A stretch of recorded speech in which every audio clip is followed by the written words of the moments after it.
Guys, wala pa akong ligo and wala kayong pake. Ganito ako magtawag ng mga dog. That's my one dog. Ganyan ako magtawag ng dog. Tatap ko to. First.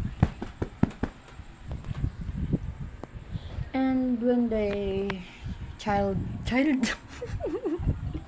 when they baby pa lang sila, pero may height na sila. Gantong stomach ko. Nung baby sila, ganyan ko sila tawagin. But, ayun yung isa. Ayun, ganyan ko siya. Hey, oh, wag! Pinapahiya mo ako. Yes, because pero ganyan talaga sila tawagin. Kukuha ka ng chichirya, tapos crunchy mo, tapos pupunta sila sa'yo, tapos ayaw ka na nilang tantanan kasi alam na nila yung papay. Yun lang.